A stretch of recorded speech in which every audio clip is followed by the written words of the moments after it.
I'm playing Crokinole and I keep losing my shooter. You've been keeping up with our video series and you can make contact with the opponent pieces and you can get them off the board. But still, more often than not, when you shoot, you are losing your piece. To fix this, we are going to look at a skill called the hit and stick, where your shot stays nearly perfectly where it made contact with the opponent piece. Let's dig into it. First, we're going to try to find a middle ground from a tip I gave last week about giving enough oomph behind your shot to get the opponent piece off.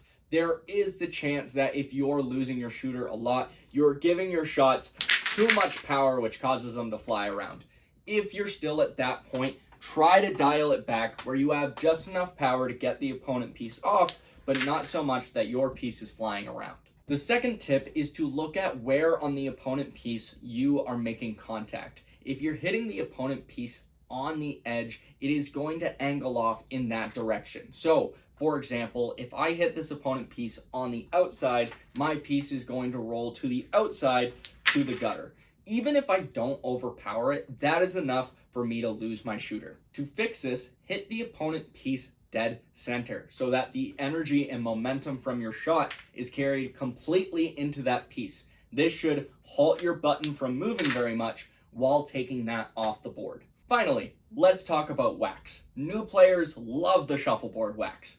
I love the shuffleboard wax, but you don't need it for every shot. If you are trying to hit and stick in an area, waxing your shot is going to reduce your ability to do that. And it will inflate issues like too much power or too much of an angle. Even if you're slightly off center, having wax on your piece can cause it to slide more than you want.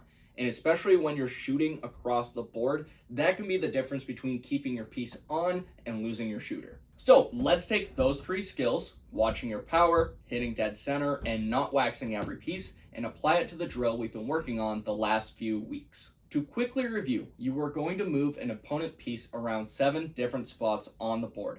Those spots are going to be where the quadrant boundary and the 10 boundary line meet, on the 10 boundary line in the middle of the quadrants, with the notable exception of the far quadrant from you. In each of these spots, you are going to take one shooter and hit that opponent piece off. And when you do, I want you to try to have your shooter stop as neatly in that spot as it can.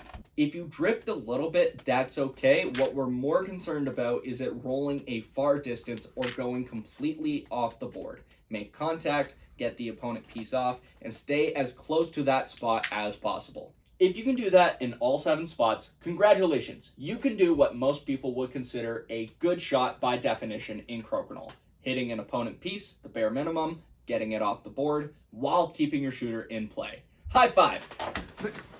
Oh, this was stupid. This is a dumb bit.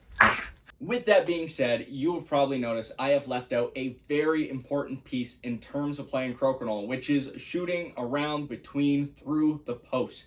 This is what we are going to be talking about in our next few segments. So if you have any questions regarding hitting the pieces or things about the post you'd like to know about, let us know in the comments because that's what we'll be covering next.